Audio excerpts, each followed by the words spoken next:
Hi there, welcome back to your virtual studio. I'm Zuri and I will be leading you through a practice today that is centered around wrist mobility, but also wrist stability. So we will make our way up through some progressive movements that will lead to a couple of plank variations at the end of class. What we'll need for the practice and what we will begin with is 2 blocks. And if you don't have 2 blocks, just a couple of books, something that you can kind of stack up, anything that you have that's about this height, and I'll explain to you why. Take a moment first, grab your items, and I'll meet you on the mat. All right, friends, we're getting started right away with some movement. First, in a kneeling position. I have a blanket in between my sits bones and my heels just to add a little cushion, making this a little bit more comfortable. You're welcome to do something similar, or maybe you tuck your blanket more under or in between your knees, right? So that might feel a little bit better. Then we have our support system, our 2 blocks stacked over one another. We're going to lean into it. So get comfortable. Allow this to be comfortable. This isn't a particular asana. This isn't a particular shape. We're just kneeling and leaning, all right? That's a bit of a mouthful, but that's what we're doing here. If you have a watch on this right arm or on that wrist that you're starting with, go ahead and take that off so that it's not in your way. And close your hand. We're starting right away with some movement. We're gonna close the hand. And we have also the wrist crease, right? So right where we fold the wrist, bring that to the edge of your block rather than having your elbow at the edge of the block, right? And having your wrist really far away. We're going right to the edge, wrist crease to the edge. Now, as you extend your wrist here and you're bringing your knuckles, you're almost trying to touch your block. We're not really going to touch the block. Maybe you do, maybe you don't, I'm not. But we're just aiming in that direction. Then what is it like to pull away from the block? Curling upwards and then extending down. So this is our wrist flexion and extension. Up and down movement, nice and strong here. So we might already feel the muscles of the forearm working and engaging. Now let's take a little pause. That was flexion extension, so a little up and down movement. Now we're gonna move sideways. Let's move towards the pinky side.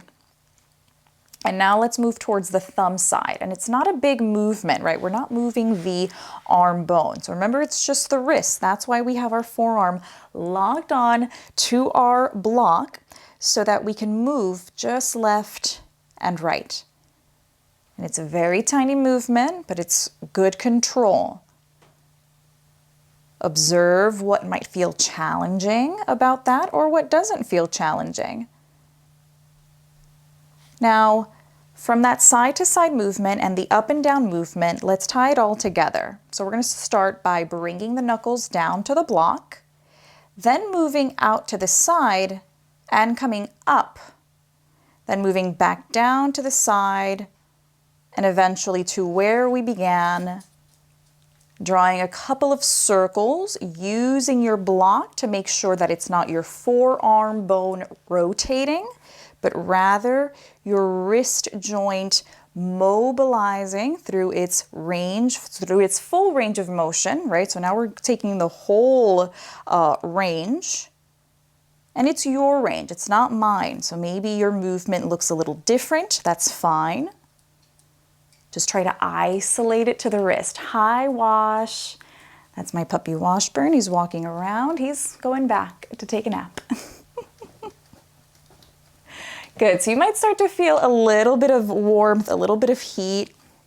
Shake it out and rest when you're ready.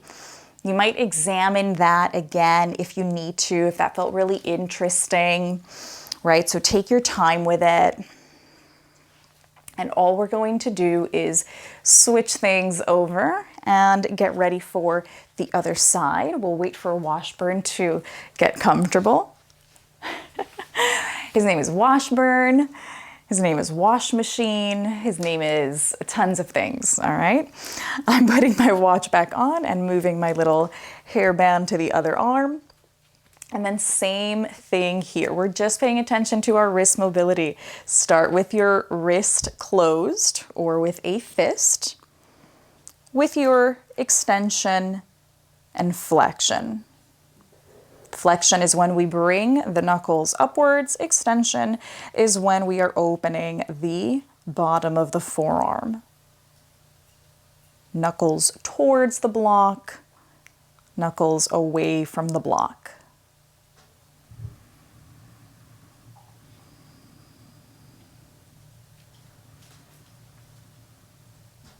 Take your time with it. Be kind with your wrist. If things are feeling, if there's a range, right? So if you feel like moving really close to the block is feeling yucky, go less. Remember, find your range. All right, once you've done that flexion extension, move to the side. So we're just introducing sort of like the 4 major points. Wrist extension, wrist flexion, and in this lateral movement, we're doing radial deviation and ulnar deviation. And that's because the bone under the pinky is the ulna, the bone under the thumb is the radius. So radial deviation, ulnar deviation. Then we tie all of that together into a couple of circles. So we have flexion, extension, and both of our deviations, ulnar and radial. Going in both directions. Yes, you might start to feel a little bit of warmth. Rest when you need to. Begin again when you want. Your cycles. We are working to just a comfortable amount of fatigue. We don't want to overwork, over fatigue, but we go to the point where the wrist, the muscles, right, have felt a little bit of that work, right? And then we're creating change. We're creating a connection with the brain here. Once you're done with that exploration, just shake things out. See what it's like to relax, maybe moving the wrist around, wiggling the fingers, pretending that you're splashing water, and then take a little pause. What is it like to just do nothing for a moment?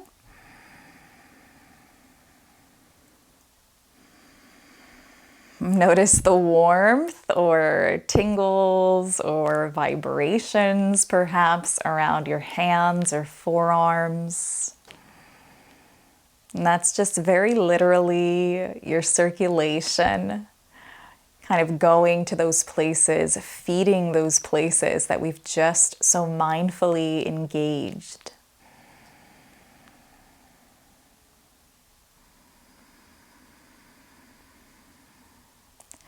Let's readjust our seat. If the eyes are closed, flutter them open. And let's move now maybe into a cross-legged position. Or actually, let's move into, cross-legged. Let's keep it cross-legged. And then I might just move that blanket back underneath my sits bones. Feet are in front of me. The hands might stay facing up or down. Let's return to the breath here. Give yourself permission to arrive, to meet yourself in this moment and in this practice.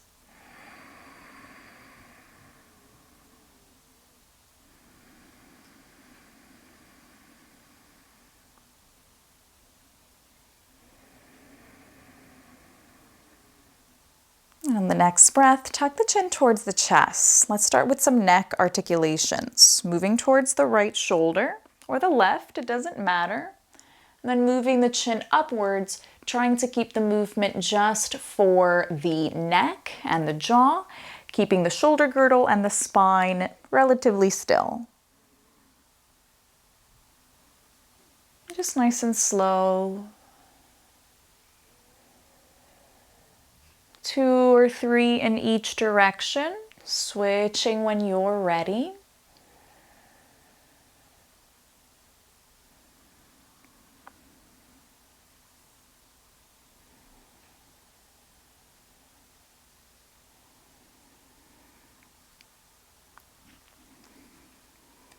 And then reset. Let's move towards a staff pose variation. So we can bring the legs in front of us. And in this shape, I do recommend bringing a little pillow or a little blanket just underneath the sits bones and see what it feels like to have the pelvis slightly elevated, therefore supporting a slight forward tilt. Just a slight forward tilt, maybe that helps us identify the natural curves of the spine, yet we lengthen them upwards as if to root up to the ceiling. And our feet are flexed here, a little bit active. We'll take another breath here. Imagine that the legs are growing to the space beyond the bottom of your mat. In fact, I'll turn here so that I'm facing the bottom of my mat now. Good, and the hands might just start to come down the side of the body. They can stay on your lap or they can start to find the floor. This might give the shoulders an interesting sensation of kind of crawling up towards the ears. Can we remind them to settle away from the ears in this moment? And notice the activeness of this shape. So we're not resting here, we are active. It might feel like you're sending your legs downward and you're growing taller through your crown, through your spine. One more breath here.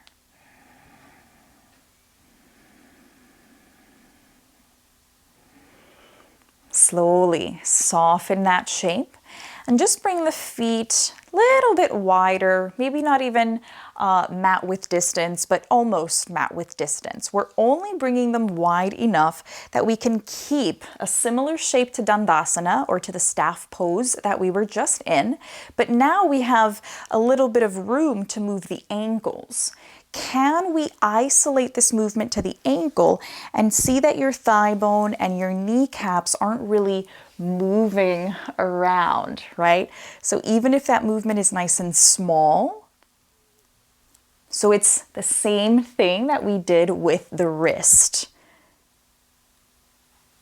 We just kind of went through it rather quickly with the wrist since we're focusing on our upper body stability and mobility. We focused on that flexion extension. Here we just started right away. Right, go in both directions.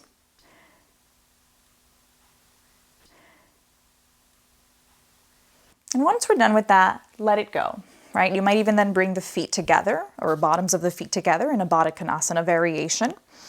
And just for a moment, letting the ankles and the lower body digest that work. We can grab a hold around the ankles or shin bones, maybe sit a little taller. Take a nice breath in, and on the exhale, perhaps hinging forward, any amount.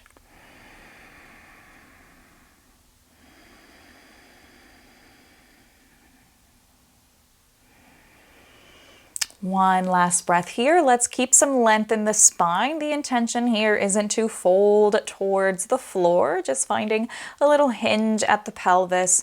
And we bring the trunk back, stacking the shoulder girdle over the pelvis, returning to our staff pose just for a beat. And because we'll explore some stability, even though it's from our wrists that we're focusing, the stability overall comes from our core, right? That is like the powerhouse of our body. So what we'll examine here before we go back to the upper body, separate the legs a little bit again. And we're going to examine a little bit of our hip flexion, which comes from our core. We're still in this staff pose variation, just a little bit wider of a leg position. Now, if you were to lift your right leg up, right, let's think of breathing in, and as you exhale, think of the right leg lifting, even if you have to lean back a little bit, right? And there might be a little resistance, and that's all right. The leg's going to feel a little heavy. Let's drop and see if we lift the other side. And I'm kind of holding on to my lower belly and to my chest so that I see that my spine isn't really curling, that I'm really isolating the movement just into lifting the leg bone. And we're just lifting one by one, a lot or a little bit, any amount. Even if you lean back a little bit more. Right, and you can see how much higher, right? If you lean back, maybe there's a little bit more space to lift.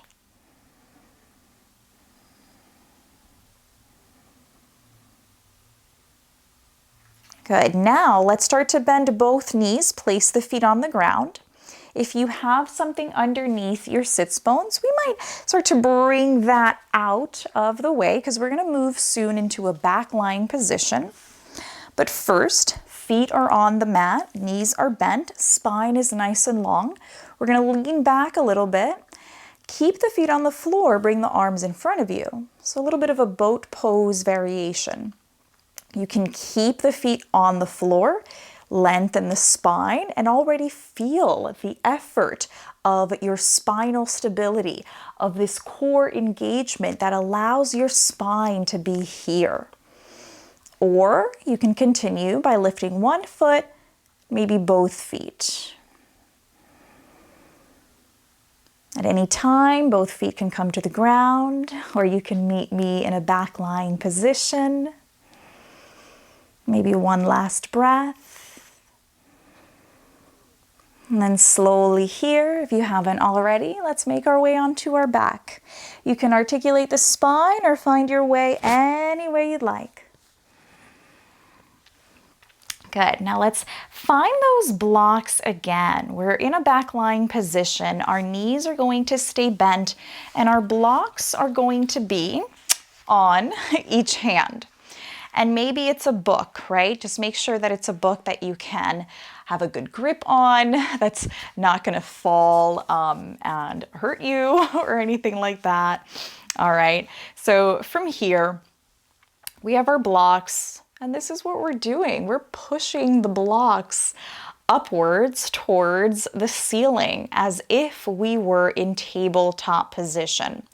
Now that's all we're doing right now. So let's just check back in with our breath, breathing in. Exhale, spine is still neutral. So just observe what it takes to just be here. Pelvis is neutral. Nothing is moving. We're just kind of holding this shape for another breath. On your next exhale, can your right hand start to move back behind you, maybe towards the floor, not necessarily to touch, doesn't have to touch. And then you might inhale as you bring the hand back up. And it's okay if you switch the breath. See if there's either an in or an out breath that brings the left arm back. And slowly come on back. And on your own time, see if you can bring one arm back and then the other.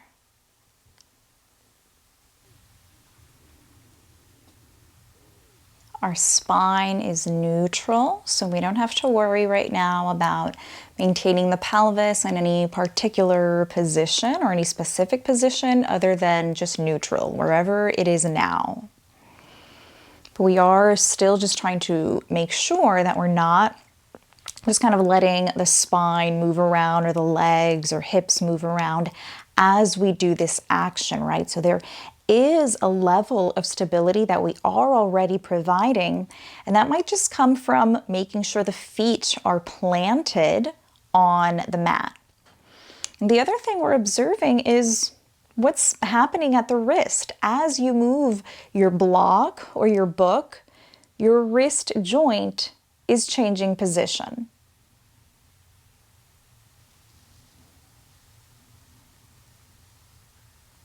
Now let's add to this, maybe the next time that both blocks are facing the ceiling, externally rotate your arms so that your fingertips start to point away from you, and then bring your arms into a T shape. Hopefully you have space. And then bring them back with the fingers still pointing in the same direction. So there's that wrist extension. And then we move a little bit more towards neutral as the arms come out. And there's our wrist extension again. Be kind to yourself, but also don't be afraid to explore your edge. What is it like to bring your forearms or your wrists as close together as you can comfortably find, or your two blocks?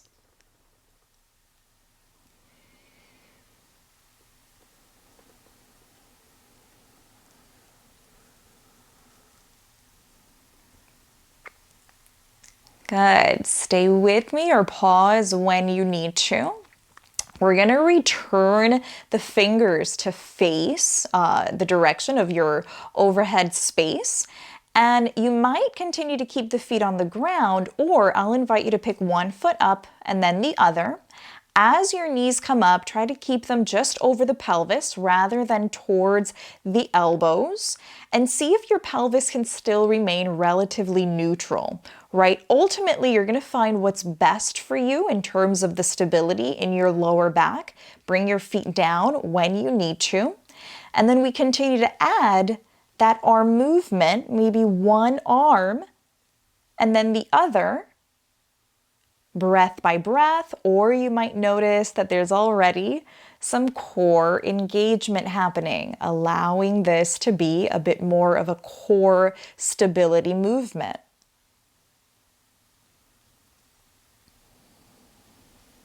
You're welcome to stay or add alternating limbs. Maybe as one arm moves back, the alternating leg moves forward.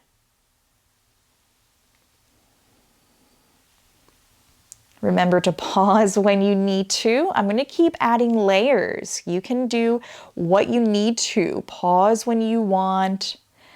The next layer might be moving back towards. So this one's going to be nice and fun. If the right leg comes forward, the left arm comes out. And then maybe we'll keep both arms facing out. So right arm comes out, half of a T shape. The leg comes back. These are invitations. Morph them as you need. Skip what you need. Or add some interesting other layer. If you find another layer to add it on.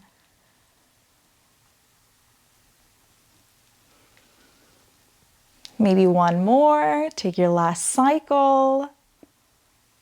And then start to bring everything back down. Let the blocks rest. Let your feet rest. Maybe there is stillness. Maybe there's a little movement, a couple of hip sways. Just a little moment to digest that work.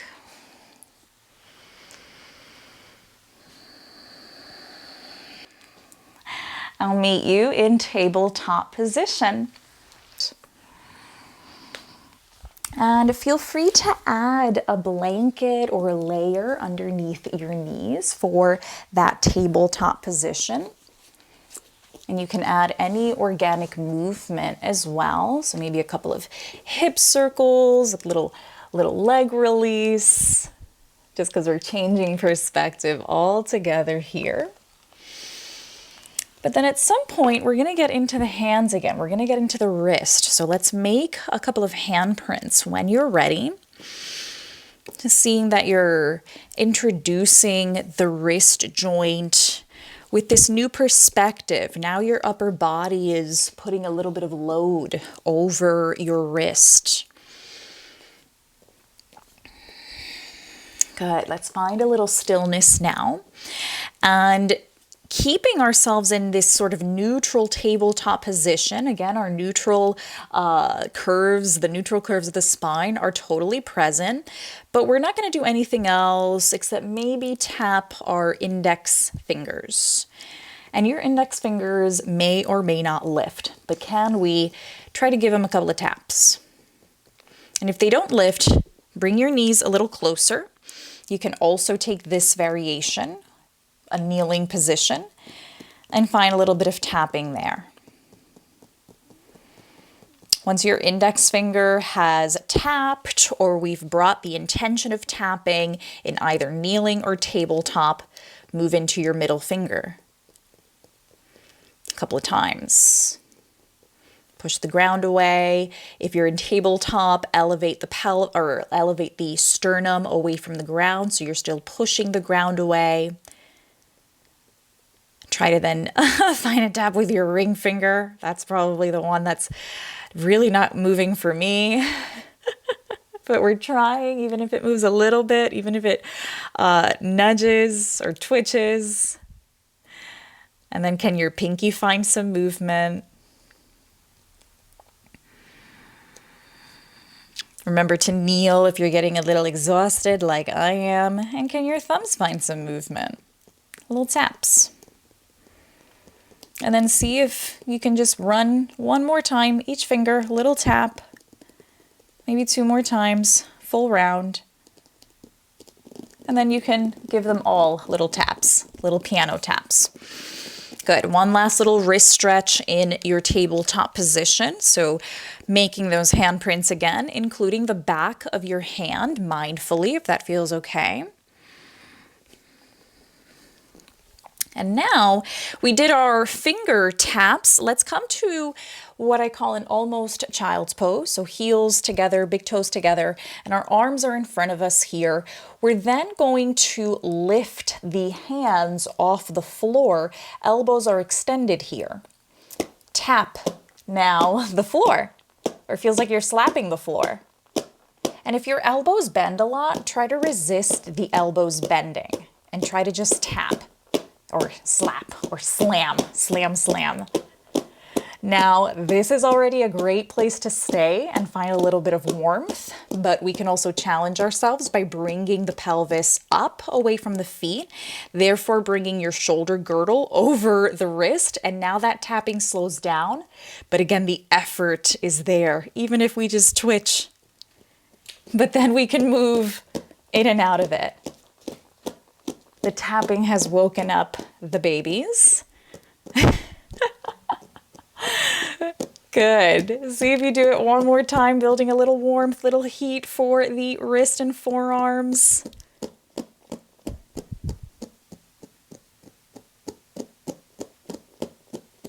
Good. And let it go if you haven't already. Give yourself a little release, a little shake. And then you can, just in a kneeling position, any regular stretch that feels good. Beautiful. Let's stay in the kneeling position. You might bring your blanket again in between your sits bones and heels, just like we did in the beginning of practice, if that's what you did. And then bring your blocks right on back. We're back to the upper body. We are holding the blocks with our elbows bent, just like we're holding a couple of trays. And then we're going to keep the upper arm bones by the rib cage to externally rotate the arms, but keeping the elbows nice and close to the side of the body, right? And then just spiral the arm bones back to where we started and work again towards the external rotation. Notice that this is coming from your upper arm bone. The blocks are moving because they are attached by way of our elbow. But this is our upper arm bone rotation. Let's do that a couple of times. And you might even pause at that external rotation or at the end of that range.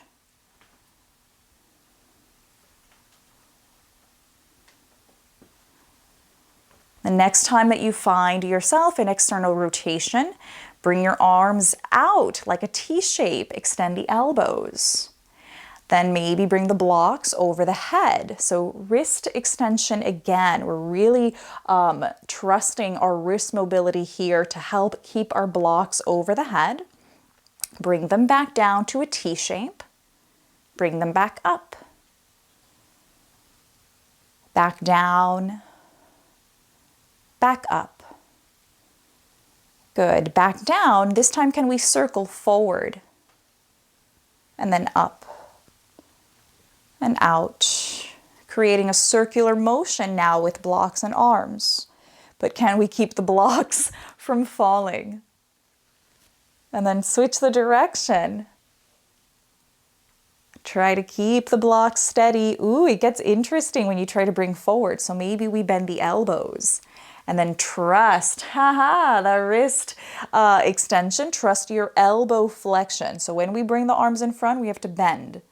There's our chaturanga arms. Trust the external rotation. So here's the rotation coming from the arms. We extend the elbows. I think y'all got this really well. All right, beautiful, good. Let's come back, opposite direction, circle, bend the elbows, bring your blocks back, and then settle them back onto the floor. Good, remove that blanket from underneath your sits bones. Take a little pause, take a little breath. Maybe even move your wrist and fingers around a bit.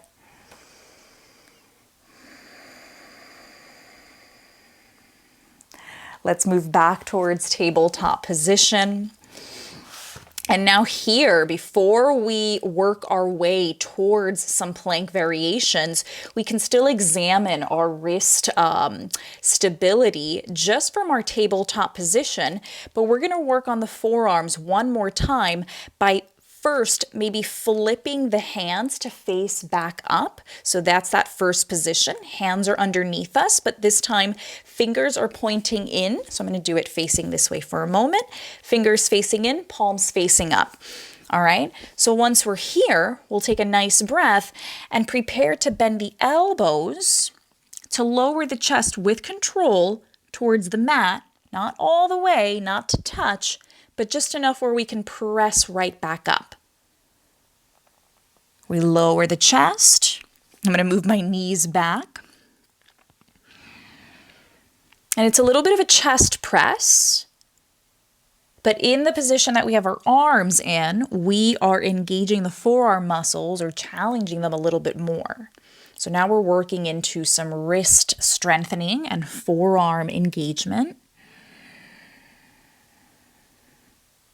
If this doesn't feel good, you can try to just flip it out, obviously skipping anything that does not feel good for the forearms. You might have already done a lot of great work with your wrist cars, but you can flip the palms too, and it's still some great wrist mobility.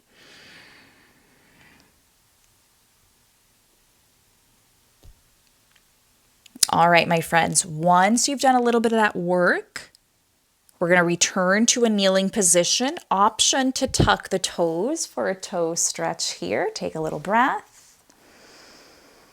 Perhaps on the next breath, the arms float up. This is our shoulder flexion, reaching the arms over by the ears. Can we do this without sending the sternum forward, without borrowing from our rib cage or our spine? One last breath here. Slowly towards downward facing dog. Hands can come down. Elevate the knees and the pelvis. Pressing the ground away, remembering that downward dog, pardon me as I tuck my shirt into my pants, remember that downward dog is an overhead push, right? So our shoulders might want to, this time, reach up towards the ears because the arm bones are up by the ears. But can the pelvis pull us away from the ears, right? So the pelvis and the lower body, the legs, they're what help us to create a little space and decompression through the length of our spine. That might just feel like sending the legs towards the space behind you as you keep pushing the ground away. Let's see what plank pose feels like. And you can make this tabletop by bringing the knees back down, or plank, keeping the knees up. Examining here that we're finding our core engagement, and yet we are trusting our wrist extension with some core engagement. We're loading things up even more. Can we take it back to downward dog? And notice how the arm bones move from down dog and then back to plank. So that's our shoulder mobility and our wrist mobility. A little bit more of our elbow stability. The elbow is nice and straight here. Switching in and out of plank and down dog, or from table, you're shifting hips to heels and hips over knees.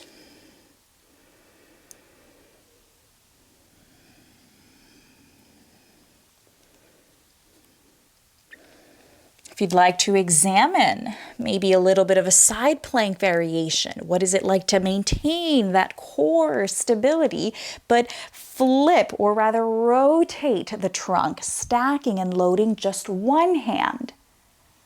Maybe the opposite arm lifts. These are invitations, not obligations.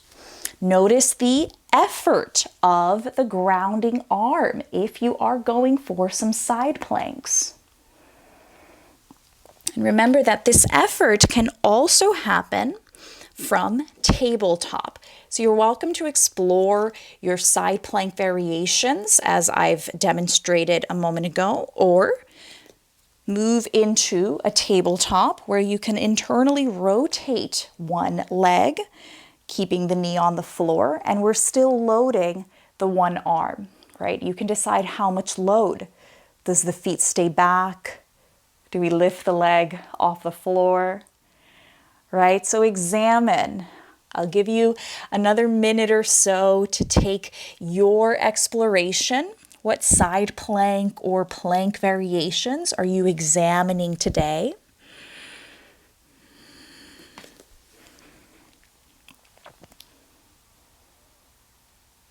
Good. Take your time, my friends. And when you're ready, let's meet in a kneeling position, or it might be a resting position. It might be child's pose. It might be keeping the head upright in a kneeling position. Take your pick and find your breath again. Maybe noticing the warmth or even the vibrations of the energy that you've manifested throughout this practice.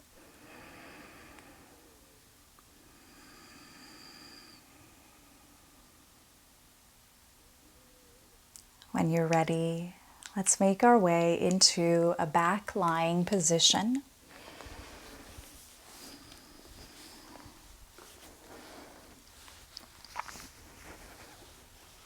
I'll invite you to hug the knees in towards the chest, and there you might stay and relax, or you might rock side to side, maybe bring the knees into a couple of circles over the pelvic girdle.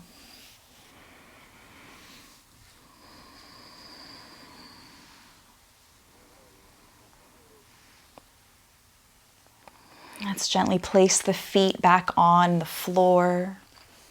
And the hands can either stay on the floor or around the lower belly. Going for one last bridge pose, tilting the pelvis back so that we may lift the pelvis off the floor. Then the lower back, then the upper back a little bit more. And you might pause anywhere you'd like. You can return back to the floor when you'd like, or stay in this bridge lift for about 3 more breaths. Hands can stay as they are, or they might once again lengthen onto the floor, perhaps interlacing fingers beneath the sacrum, hugging pinkies down into the mat. Or you might grab onto the edges of your mat and pull them apart. Slowly bring the pelvis back down. And if there is any other movement, is there a final sway or one more hug of knees towards the chest? Take any final organic movement and then invite yourself to settle into a shape of stillness. I'm going today for a Shavasana variation, lengthening my legs onto the floor. But if you'd like to bend your knees, perhaps Baddha Konasana, bringing the bottoms of the feet together, or again, morphing your own resting shape as you need it to be, until you're able to just return to your breath next,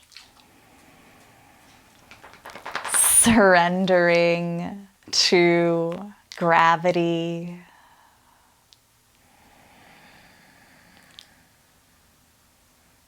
Surrendering to the organic rhythm of your breath now.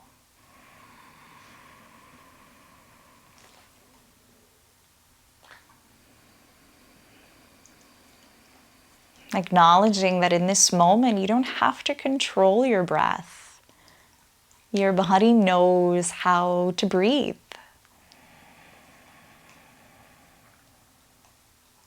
Can you simply be with your breath now?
Invite a deeper breath in.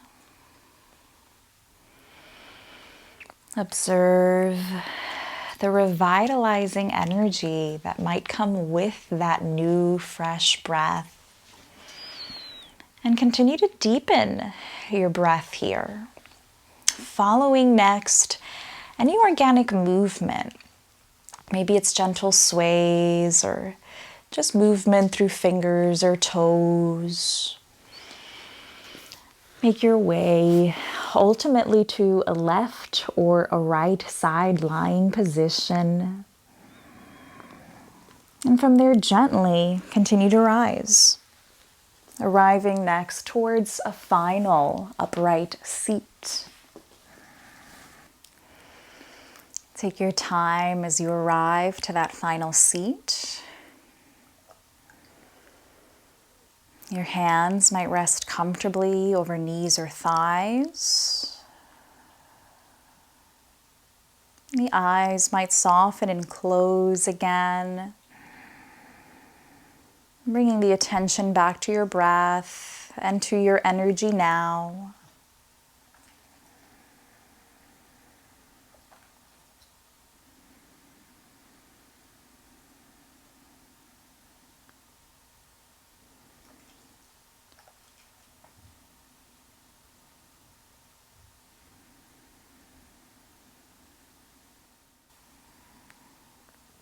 Your hands may stay as they are, or they might connect together at heart center in Anjali Mudra.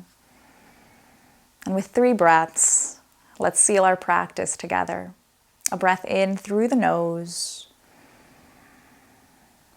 and a full breath out. Full breath in, and a cleansing breath out. Final breath. And as you exhale, perhaps bow to your space and practice.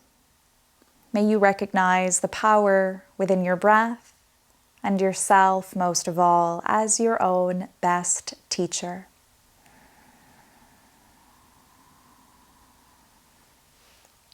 Thanks for sharing your space and your energy with me. Be well.